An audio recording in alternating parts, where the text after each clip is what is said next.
I know some of you are already tired of your day job. Whether you're here in the Philippines or you're abroad, no, marami sa anyo, no, or even ako, because I used to be there before, no, na parang hindi na ako happy pag gumigising ako tuwing umaga because I no longer like my job. Or maybe, parang nakakaramdam ako na parang I get stuck, parang nasa rat race lang ako, or nandun lang ako sa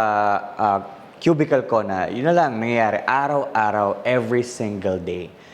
But, baka hindi mo lang napapansin o hindi mo na-realize na merong ibang options out there waiting for you na pwede palang kumita ng pera or you can generate wealth through other platforms or other opportunities like real estate. So especially if OFW ka or maybe you've been a citizen abroad for many years, namimiss mo ng Pilipinas, no, kaya lang, pati yung pagpunta mo rito, medyo iniisip mo ba kung pupunta ka sa Pilipinas, kung magbabakasyon ka because nagtitipid ka or maybe ayaw mo nang gumastos ng flight, sayang lang ang pera.